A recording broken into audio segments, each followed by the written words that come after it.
अचानक से कोई बार बार दुर्घटना, बार बार दुर्घटना, आप अच्छे से चल रहे हैं, अच्छे से सब कुछ कर रहे हैं, लेकिन इसके बावजूद भी एक अनहोनी लगातार उस परिवार में लगा हुआ है।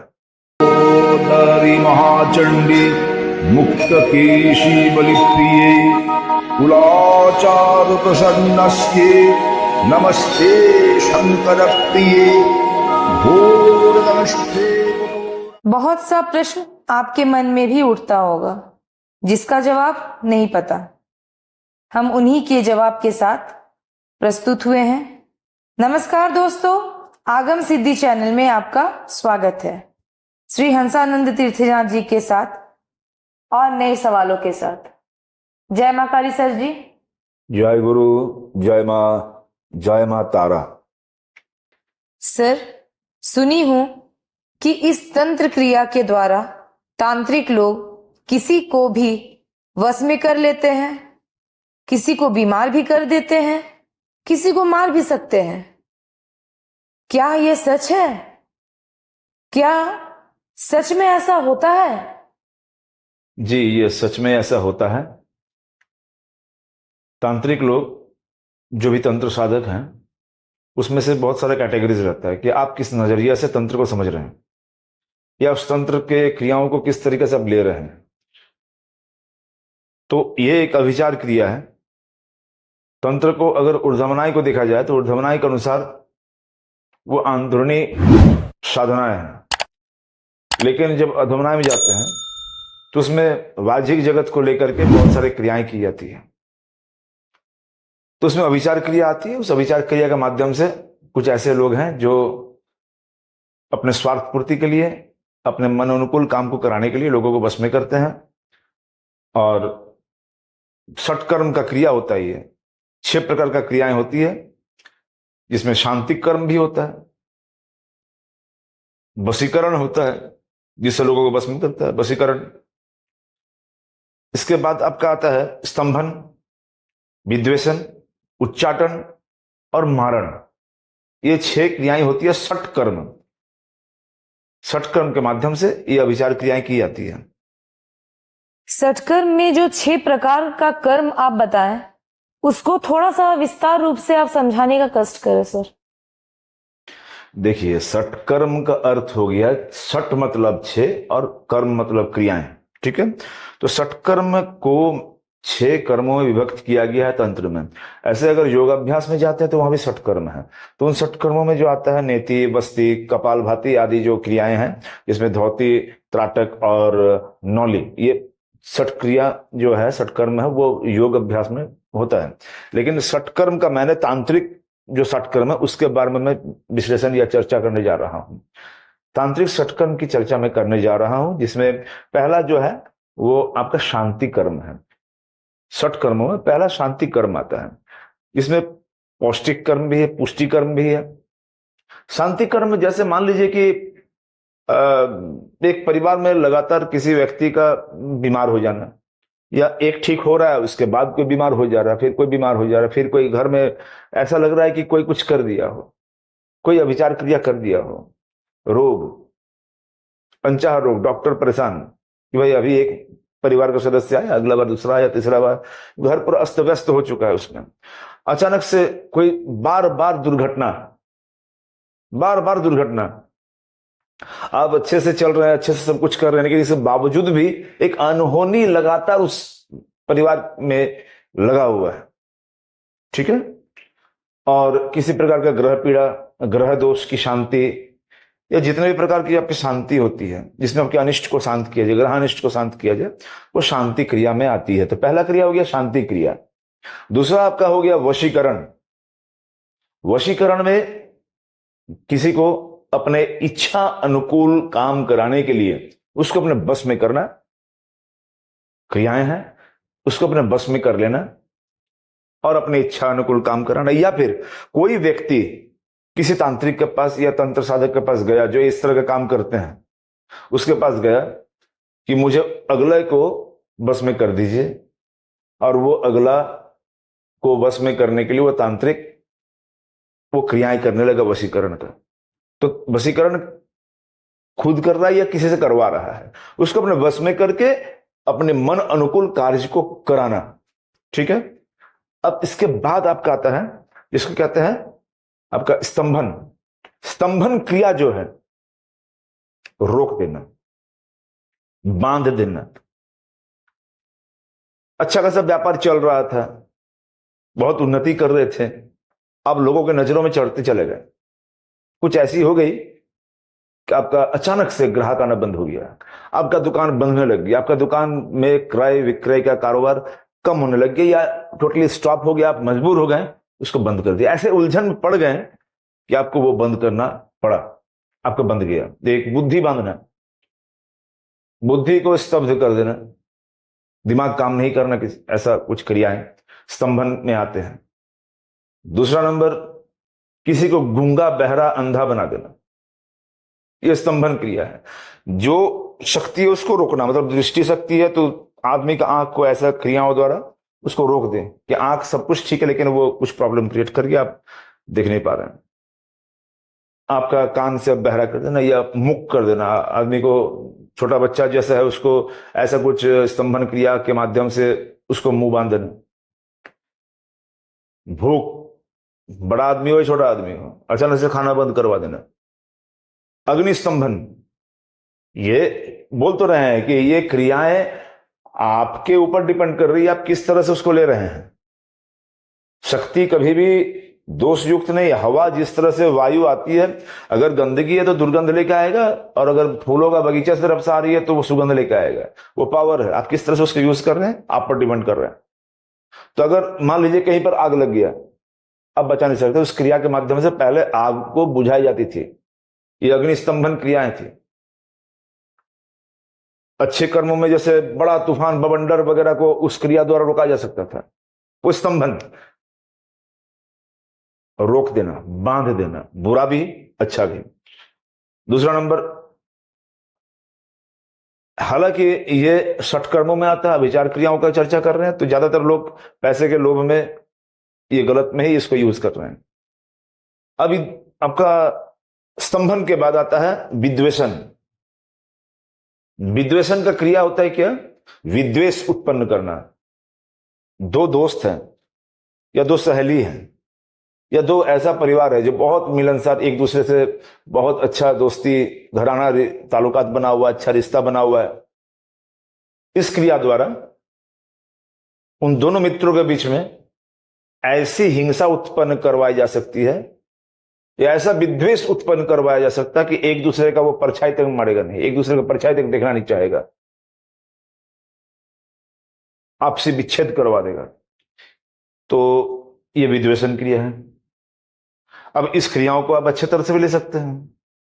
अगर आपका मान लीजिए कि किसी पतिव्रता नारी का पति अगर किसी परस्त्री के चक्कर में पड़ गया है, उसके सौंदर्य पर आसक्त होकर के वो कुमारगामी हो गया, उसके पीछे ही चला गया, अपना घर संसार बाल बच्चे परिवार को छोड़ दिए, तो इस विद्वेषण क्रिया द्वारा उसको वापस लाया जा सकता है। अगले का जो जोड़ी है उसको तोड़ा जा सकता है। तो इस क्रियाओं के द्वारा अच्छा और बुरा दोनों हो सकता है। अब नेक्स्ट आपका आ रहा है, विद्वेषण के बाद आपका आता है उच्चाटन। तो उच्चाटन क्रिया जो है, उच्चाटन क्रिया के माध्यम से आप किसी को मानसिक रूप से बीमार कर सकते हो, मानसिक रूप से आप उत्पीड़न टाइप का काम कर सकते हैं। जैसे वो मान लीजिए कि इच्छा शक्ति को कम कर देना उस व्यक्ति का, उस व्यक्ति के जीने की इच्छा को कम कर देना, या उस व्यक्ति को ऐसा लगना कि जैसे मान लीजिए अगर ऐसा होता हो कि आप घर के बाहर हैं, आपको खुशहाल महसूस हो रहा है, आप अच्छे हैं, बहुत खुशी, बहुत हल्का महसूस हो रहा है, आप ही का परिवार आप ही के साथ बाहर गया हुआ है और बहुत अच्छा महसूस हो रहा है। लेकिन जिस तरह आप जैसे ही आप घर घुसिएगा अपने घर में, और घुसने के बाद वही परिवार था, अब घर घुसने के बाद माहौल पूरा चेंज, लड़ाई झगड़ा, मैं मर जाऊंगा, मैं तुम्हें छोड़ के चल जाऊंगा, मैं नहीं रहूंगा यहां पर, तुम मुझे बर्दाश्त नहीं होते हो। ये जो सिचुएशन बना हुआ है, ये जरूरी नहीं है कि वो यही सब षटकर्म है, लेकिन अपने सोच बुद्धि विचार के अनुसार देखते हुए भी ये चलना चाहिए कि आपका व्यवहार कैसा है, व्यवहारिक ज्ञान कैसा है, घर का कल्चर कैसा है, फैमिली का किस तरह से आपका संस्कार है। लेकिन सब कुछ अगर ठीक चल रहा था, सब कुछ ठीक चल रहा था, संस्कारी घर था, अच्छा घर था, अचानक से अगर ऐसा कुछ परिवर्तन दिखने लग जाए, उसके बहुत सारे लक्षण हैं, तो ये उच्चाटन क्रिया होता है।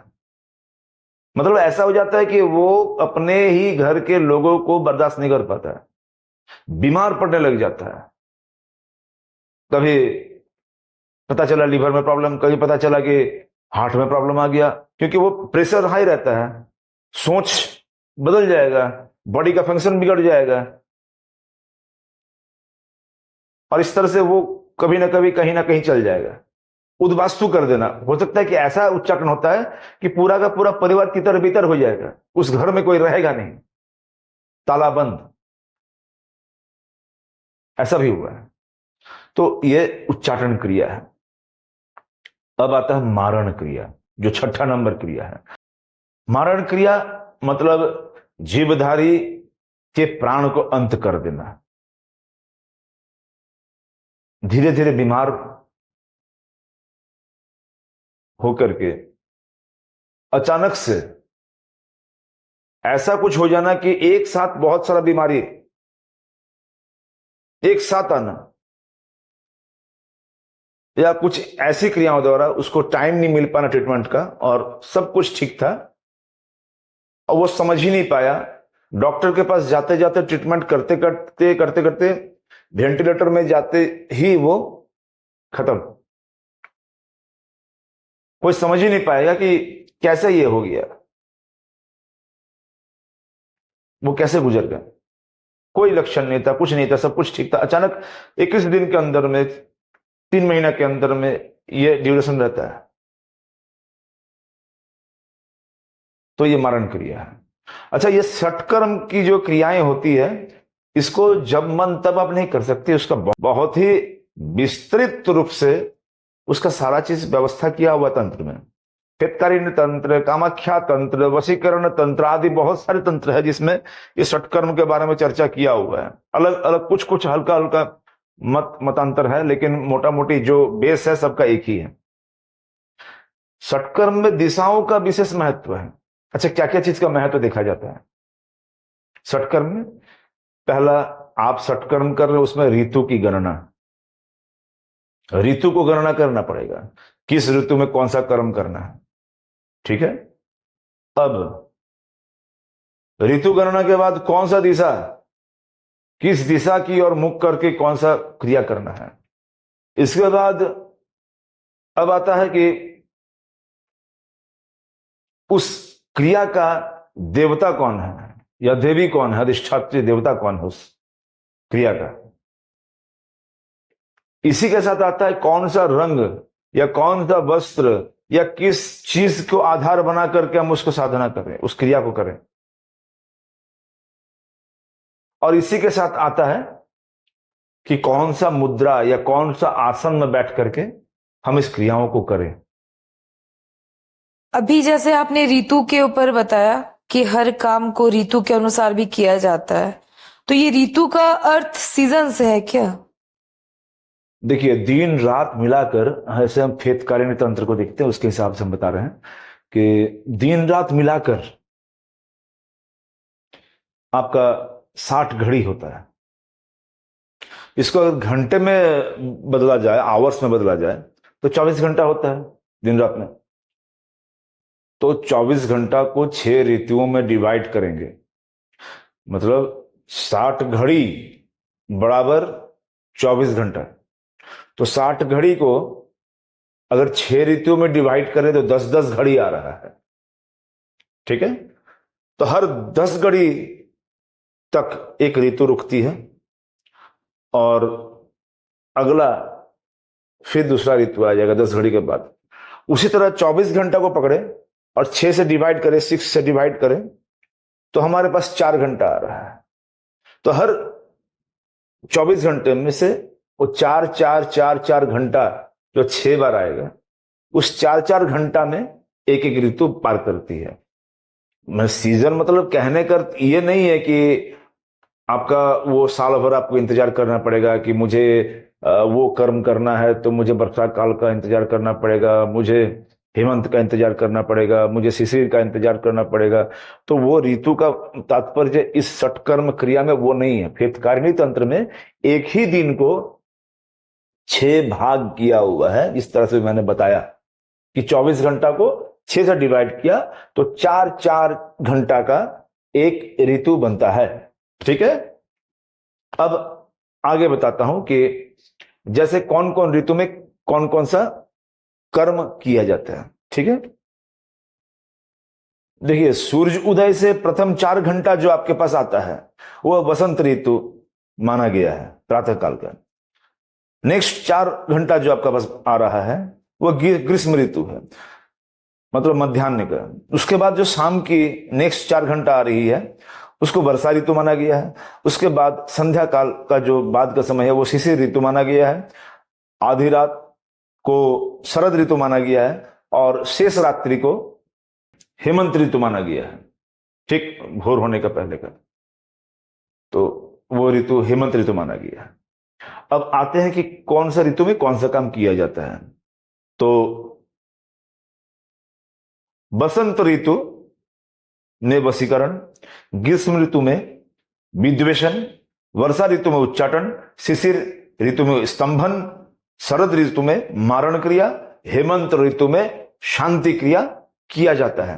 ये ऋतुओं का वर्णन मैंने आपको बताया। अब रहा, ऐसे तो 10 दिशाएं होती है तंत्र में जो हम लोग कैलकुलेशन करते हैं, तो ऊर्ध्व और अध कहां पर होता है वो मैं बाद में कभी बताऊंगा आपको। लेकिन बाकी 8 दिशाएं जो कॉमन है उसको मैं विश्लेषण करता हूं। उत्तर और दक्षिण तो पता ही होगा, नॉर्थ और साउथ। इधर हो गया ईस्ट और वेस्ट, मतलब पूरब और पश्चिम। अब उत्तर और पूरब के बीच में जो कोना आता है उसको ईशान कोण बोलते हैं। उत्तर से पूरब के बीच का जो कोना है उसको भाग देंगे 45 डिग्री, तो वो ईशान कोण है। अब ठीक पूरब से हम नीचे दक्षिण की ओर बढ़ेंगे तो पूरब और दक्षिण के बीच का जो कोना है वो अग्निकोण। और दक्षिण दिशा जो है उससे हम अगर ऊपर उठे पश्चिम की ओर तो दक्षिण पश्चिम का कोना जो है वो हो गया आपका नैऋत्य कोण। और पश्चिम से फिर उत्तर की ओर जब हम उठते हैं वो हो गया वायु कोण। तब कौन सा दिशा में कौन सा कर्म करना चाहिए उसका मैं बताने जा रहा हूं, सुनिए। तो उत्तर दिशा में बैठ करके वशीकरण क्रिया किया जाता है। ईशान कोण में शांति कर्म, पूरब दिशा की ओर स्तंभन कर्म, अग्नि कोण में मारण कर्म। अब उसके बाद नैऋत्य कोण में विद्वेषण का क्रिया और वायु कोण में उच्चाटन का क्रिया। यह हो गया 8 दिशाओं में से कौन कौन दिशाओं में कौन कौन सा क्रिया किया जाता है, किस किस दिशा की तरफ मुंह करके हम लोग बैठेंगे। अब मैं आता हूं षट कर्मों की देवी कौन कौन है, कौन कौन देवी षट कर्मों में आती है। तो अब मैं एक सारा एक डिटेल्स में आपको एक आराम से संक्षेप में बताने जा रहा हूं कि कौन कौन देवी षट कर्मों में मान्य है जिनका पूजा किया जाता है। किस कर्म के लिए किस देवी को हम सहाय करेंगे, किस देवी को हम साथ लेंगे या किस देवता को हम लोग साथ लेंगे। आइए, शांति कर्म की देवी है रति, वशीकरण की देवी है सरस्वती, स्तंभन की देवी है लक्ष्मी कमला, विद्वेषण की देवी है ज्येष्ठा, उच्चाटन की देवी है दुर्गा और मारण की देवी है भद्रकाली। कौन कौन सा रंग पहन के षट कर्मों को हम लोग काम करेंगे, अब मैं उसके बारे में बता रहा हूं। किस किस वर्ण को प्रधानता दिया हुआ है इन षट कर्मों में। मतलब वर्ण का अर्थ है कि आप कौन सा वस्त्र पहन के बैठेंगे, किस तरह का आभा वहां होना चाहिए ताकि आपका मानसिक स्तर उस तरह का रंग का कलर थेरेपी के हिसाब से वो काम करें। ठीक है, तो रंग का प्रभाव पड़ता है मन में। तो आइए सुनिए कि वशीकरण क्रिया के लिए लाल रंग, शांति कर्म के लिए श्वेत रंग, स्तंभन के लिए पीला वस्त्र, विद्वेषण के लिए लाल, उच्चाटन के लिए धूम्र रंग, मारण क्रिया के लिए काला। अब दिन की प्रधानता, दिन में किस दिन को माना गया है? शांति कर्म गुरुवार, वशीकरण सोमवार, स्तंभन गुरुवार, विद्वेषण शनिवार, उच्चाटन मंगलवार, मारण शनिवार। अब आइए किस मुद्रा में या किस आसन में बैठ के, आसन अभी के दौर में बहुत सारा आसन मिलना संभव नहीं है, जैसे व्याघ्र आसन, बाघ का चर्म आसन या इस तरह के जो चीजें हैं वो अभी संभव नहीं है। तो उसके विकल्प भी हैं, उनके बदले में आप क्या कर सकते हैं उसका मैं चर्चा में करूंगा। लेकिन इसमें आसन का तो आधार बनता ही है, लेकिन इसके साथ साथ बहुत सारा है विकल्प। कलिकाल देश के और समय के स्थिति को देखते हुए साधनाएं की जा सकती है, तो इसको मैं बताने जा रहा हूं। शांति कर्म में सुखासन में बैठना चाहिए, वशीकरण में भद्रासन में बैठना चाहिए, स्तंभन में पद्मासन में बैठना चाहिए, विद्वेषण में कुक्कुटासन, उच्चाटन अर्धस्वस्तिकासन और मारण क्रिया विकटासन। अब अभी के दौर में हो सकता है कि संभव हो या ना हो, लेकिन ये आसन अवेलेबल नहीं है, तो ये आपके गुरु का होना बहुत जरूरी है। इसको मैं नहीं बताऊंगा, ठीक ना, कि आपका गुरु होना जरूरी है। अब वो गुरु कुछ कुछ चीजों को बताते हैं अपने हिसाब से, कि अगर इस समय में वो चीज अवेलेबल नहीं है तो आप किस चीज को लेकर के किस आसन में साधना कीजिएगा, तो वो गुरु बताएंगे। लेकिन जो शास्त्र में है उसके हिसाब से मैं आपको बता देता हूं। शांति कर्म में गज चर्म आसन, हाथी के चर्म का, चमड़े का आसन पर बैठ के शांति कर्म होता है। वशीकरण क्रिया मेष चर्मासन में, मतलब मेष मतलब भेड़ के चमड़े का आसन पे यह वशीकरण क्रिया होता है। स्तंभन क्रिया व्याघ्र चर्मासन में, बाघ के चर्म पे आसन बना के बैठा जाता था। विद्वेषण क्रिया अश्व चर्म आसन पे, घोड़े के चमड़े के आसन पे। उच्चाटन क्रिया ऊंट के चर्म आसन पर बैठ के, ऊंट के चर्म के आसन पर बैठ के उच्चाटन। अब आता है मारण क्रिया, जो कि भैंस के चमड़े के आसन बना के, भैंस के चमड़े का आसन बना के उस पर बैठ के किया जाता है। ध्यान रहे, यहां पर किसी भी पशु को मार के हत्या करके चर्म लेने का विधान नहीं है, ठीक है। तो यहां पर विधान है जब ऑलरेडी पशु की मृत्यु हो गई है तब आप उसको उपलब्ध कर सकते हैं, उसको पा सकते हैं, उसको लेकर के आप साधना कर सकते हैं। जिस तरह से मैंने बताया वशीकरण आदि षटकर्म एक बेसिक है, लेकिन कोई भी मंत्र जैसे महाविद्या का, सिद्ध विद्या का, जैसे हम देखते हैं कि फेतकारिणी तंत्र में जाते हैं तो अग्न्यास्त्र प्रयोग का विधि है, कुक्कुट देवता का प्रयोग बताया हुआ। इस तरह से बहुत सारे चीजें हैं। महाविद्या के माध्यम से भी हम लोग षटकर्म का क्रिया कर सकते हैं। अच्छा, इस तरह का क्रियाओं के द्वारा जो हानि पहुंचाया जाता है उससे बचने का क्या उपाय है? लोहा लोहे को काटता है, लोहा लोहे को काटता है, जहर जहर को काटता है। वैसे ही ये इन सब क्रियाओं को काटने के लिए तंत्र ही है। तंत्र ही इन सब का नेगेटिव चीज को भी ला रहा है। दुरुपयोग अगर तंत्र से ही हो रहा है तो उसका ट्रीटमेंट भी तंत्र से ही होगा। सांप का डसा हुआ जहर को मारने के लिए जहर से उपाय किया जाता है। और जैसे हम लोग मान लीजिए कि महाविद्या के शरण भी जाते हैं, शांति क्रिया के माध्यम से अभिचार आदि का दोष कट जाता है। या जब हम महाविद्याओं को साधना करते हैं, उन साधनाओं में मैं पहले भी बताया कि महाविद्या साधनाओं में गुरु द्वारा दिया हुआ मंत्र का साधना करते करते जो व्यक्ति दीक्षा के बाद गुरु मंत्र का जाप करता निरंतर, तो उसके साथ अभिचार क्रिया जल्दी लगता नहीं है। कुछ बहुत सारे उपाय हैं, बहुत सारी उपाय हैं इसको बचने के लिए। एक उपाय नहीं है, बहुत सारा उपाय है। ठीक है, डरने का बात इसमें नहीं है। अगर मान लीजिए कि कोई आपके ऊपर